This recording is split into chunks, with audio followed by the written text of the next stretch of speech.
Hello les investisseurs, j'espère que vous allez bien et bienvenue dans ce nouvel épisode dans lequel on va parler des résultats publiés par l'entreprise Novo Nordisk pour le troisième trimestre 2025.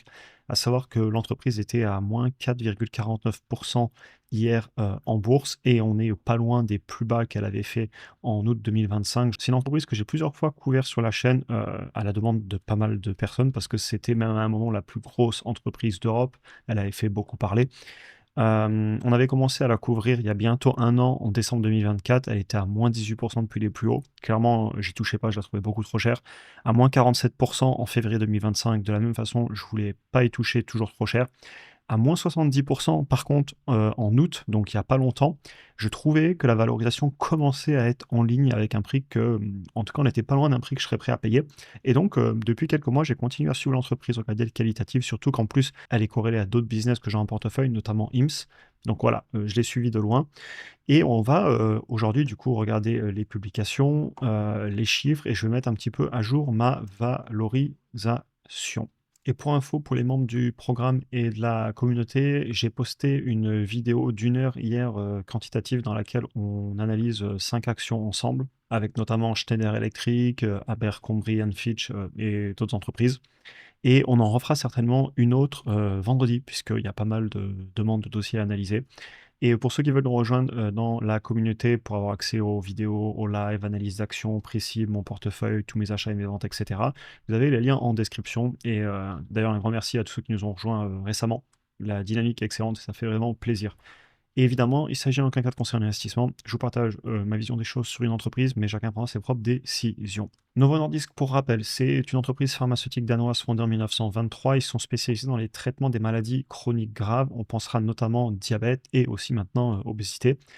Ils ont plus de 69 000 employés, même si récemment ils avaient annoncé des licenciements. Donc j'imagine qu'il y en a un petit peu moins, ou en tout cas il va en avoir moins dans le futur. De souvenir, ils avaient annoncé dans les 9 000 emplois supprimés. Cette entreprise, je la connais bien, notamment parce qu'une partie de leurs produits étaient vendus, n'étaient plus vendus, puis vont peut-être être à nouveau vendus par IMS, qui est une entreprise que j'ai en portefeuille. À savoir qu'ils ont aussi de la concurrence, on pensera à Eli Lilly, qui a Mounjaro, Zepbound, et chez Novo, les connus, c'est notamment Wegovy et Ozempic. Et en fait, tout ça, ce sont des GLP-1, donc des médicaments pour la perte de poids. Évidemment, ce n'est pas l'intégralité de leur chiffre d'affaires, mais ça pèse quand même, vous allez le voir ici, notamment si je vous prends le Ozempic, vous êtes à 120 de couronne danoise pour un chiffre d'affaires total en 2024 de 290, donc pratiquement un tiers juste sur Ozempic. Et si on va ajouter les autres, Wegovy, ça nous amène à 180 pour 290, donc plus de 50% du chiffre d'affaires qui est quand même sur ces médicaments. Donc c'est pas négligeable. À savoir aussi qu'ils travaillent sur, de nouveaux médicaments et vous voyez, j'ai passé, pas mal de temps à faire du qualitatif et je vais vous en reparler en conclusion parce que justement, j'analyse pas mal l'entreprise en ce moment, au-delà des chiffres, puisque je sais que les chiffres, la valorisation ne me choque plus. Et ils sont, en train de bosser sur, des GLP-1, notamment du semaglutide, mais cette fois en gélule, ce qui changerait pas mal de choses. Notamment, ben, on se doute bien que ça va être peut-être plus facile à vendre si c'est sous le format de gélule. C'est quelque chose qui existe déjà sous le nom commercial de Ribellus, mais c'est, destiné au diabète et ils viennent d'ailleurs de déposer un trademark, donc un nom breveté, une propriété intellectuelle, j'entends, Wegovy Pill. Donc, ils sont en train même d'essayer de préparer ça en amont parce que bah, ça va arriver. Et d'ailleurs, IMS en parlait dans la dernière conférence destinée aux investisseurs, qui serait tout à fait OK de le distribuer pour Novo Nordisk si Novo est intéressé. Donc voilà, ils bossent sur pas mal de sujets de fond, même si clairement il y a eu des difficultés en ce moment. D'ailleurs, l'entreprise a encore revu à la baisse ses prévisions maximales de croissance sur le chiffre d'affaires. Vous le voyez ici, ils étaient jusqu'à 14% et maintenant ils disent qu'ils feront pas plus de 11% de croissance sur le chiffre d'affaires cette année. Donc, comme vous le voyez, j'ai bien commencé mes recherches qualitatives, vu que d'un point de vue de la valorisation, on s'était approché cet été de niveaux qui pourraient m'intéresser. Et c'est ce que je fais toujours. Je regarde rapidement les chiffres et je ne vais pas passer beaucoup de temps à étudier une entreprise, à écouter la direction qui a changé d'ailleurs, etc., si les chiffres, on n'y est pas. Je n'achète pas encore. Évidemment, j'achète jamais en regardant 10 minutes une entreprise. D'ailleurs, j'adore cette analogie. J'avais fait une vidéo une fois dessus et j'adore la redire à chaque fois. Je suis toujours embêté quand je constate au quotidien qu'il est possible pour des personnes de passer 3 minutes à choisir la banque qu'ils vont utiliser, le conseiller ou une action ou peu importe, et 3 heures à choisir le nouveau frigo ou le nouveau mixeur.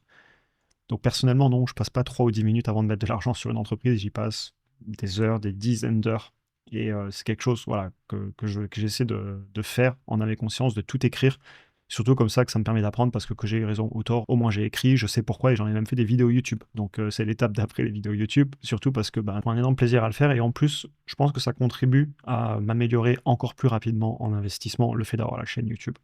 Bref, les chiffres sont toujours dans le mal, on va pas se le cacher et on va aller les regarder ensemble.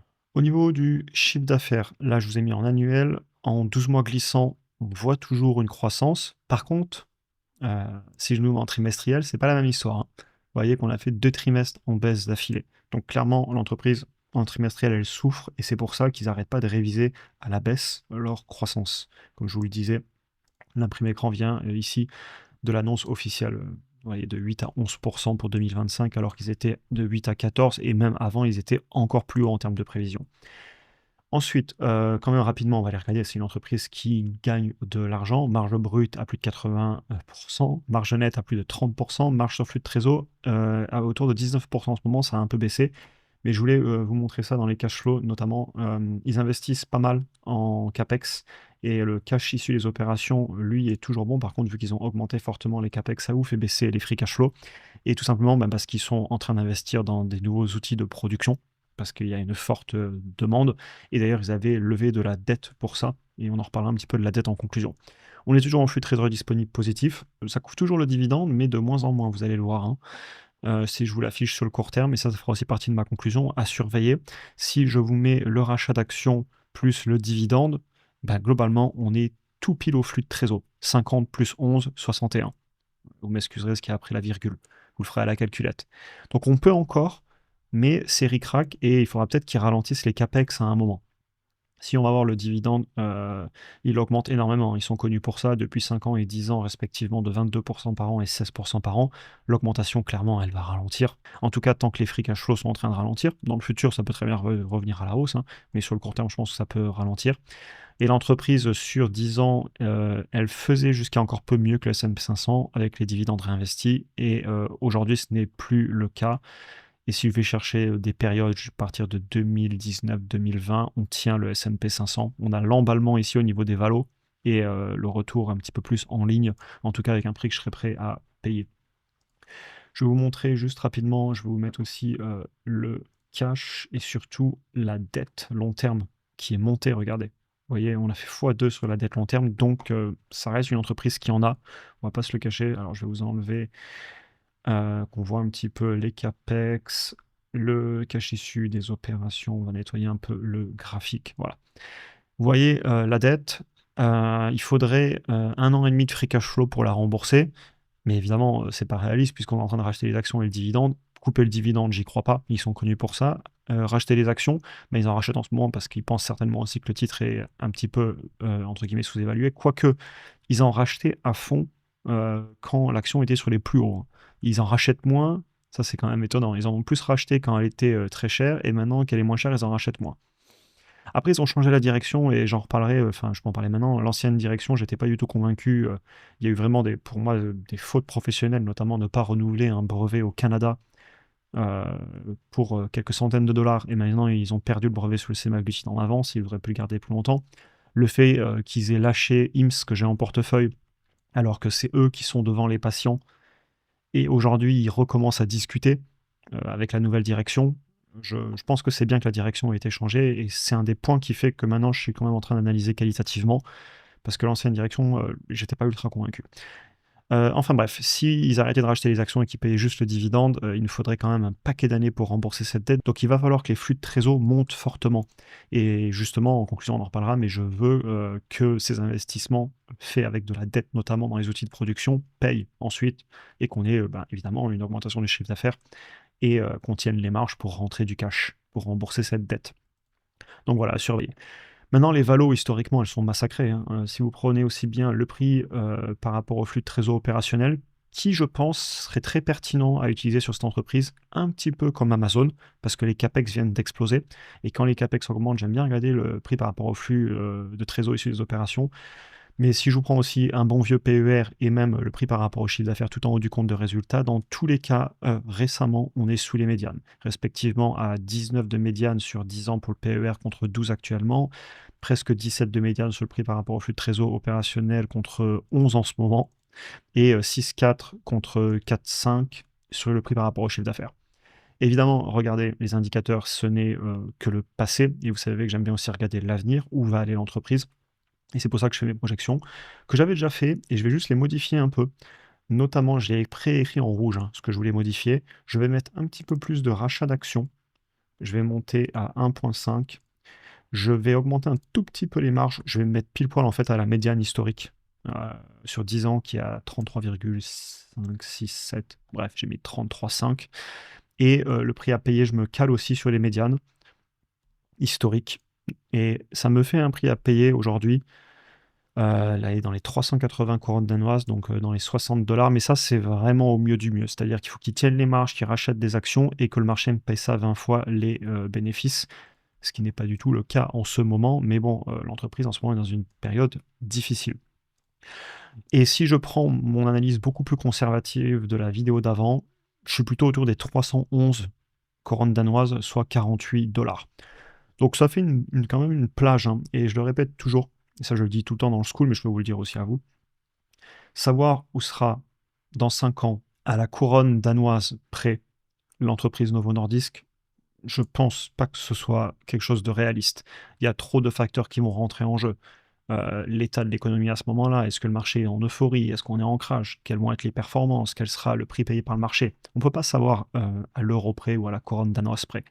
Par contre, estimer si on est en train de payer globalement un bon prix pour faire du retour sur investissement désiré, sachant qu'en plus là je demande au minimum 12% par an parce que je vois plus de risques, donc je demande un petit peu plus de discount rate. Je pourrais même le monter, mon discount rate. Vous voyez, si je me repasse avec les hypothèses un petit peu plus optimistes, mais que je demande par exemple 13% par an, voire 14% par an, ça me fait un prix à payer qui baisse de suite. Donc voilà, tout ce que je peux faire en fait quand je fais une analyse, c'est globalement de déterminer si je suis en train de payer un bon prix pour faire du retour sur investissement. Mais dans 5 ans jour pour jour, je ne sais pas où on sera. Ce sera peut-être dans 5 ans et demi, dans 4 ans et demi. On ne contrôle pas l'offre et la demande sur le marché. Par contre, on contrôle ce qu'on achète. Le prix, c'est ce qu'on paie. La valeur, c'est ce qu'on obtient. Donc, payer au bon prix pour obtenir la valeur par rapport à notre analyse. La conclusion, elle évolue aussi bien sur le qualitatif qu'au niveau de la valorisation. C'est une entreprise que le marché valorise clairement sous les médianes historiques en ce moment, certainement à cause des incertitudes, la direction où il y a eu des soucis, le chiffre d'affaires en trimestriel qui est juste en train de décroître. À un moment, il faut dire les choses.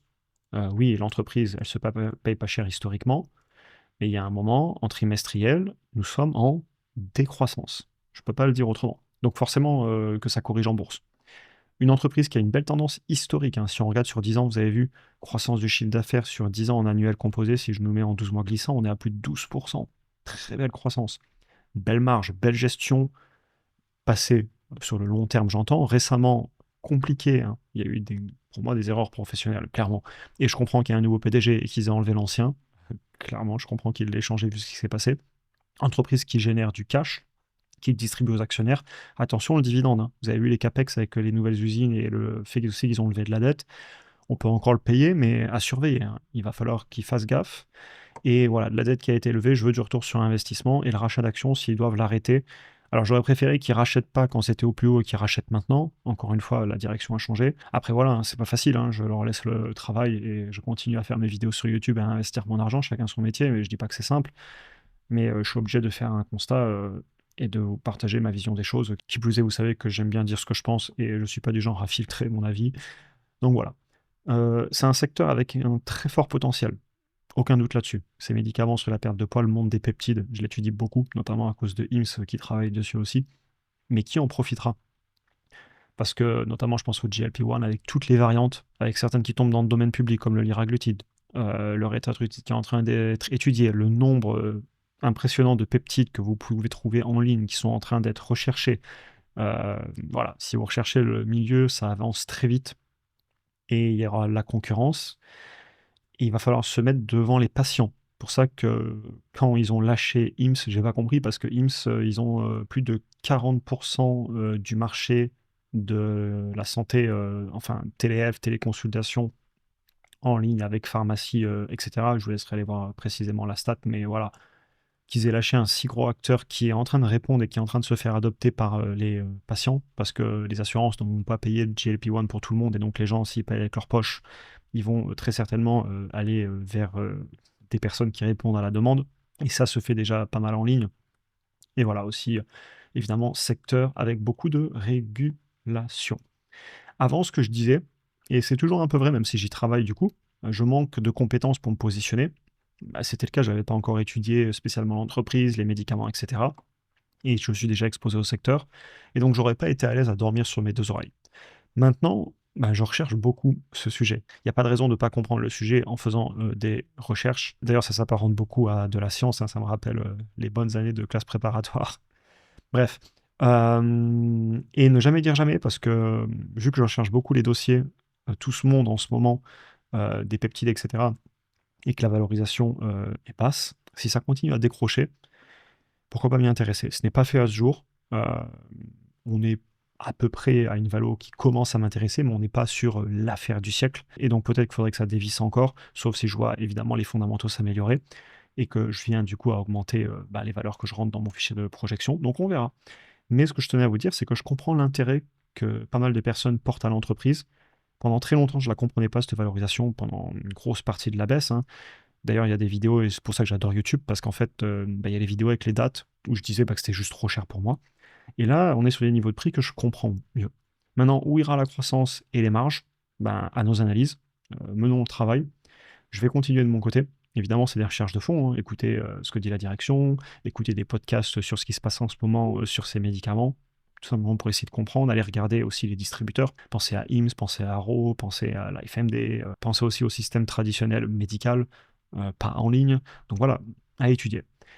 Vidéo très intéressante que j'ai essayé de garder assez complète. J'espère qu'elle vous aura intéressé. Pour ceux qui veulent nous rejoindre, comme d'habitude, vous avez les liens en description. Je vous souhaite une excellente journée et à très bientôt pour un prochain épisode.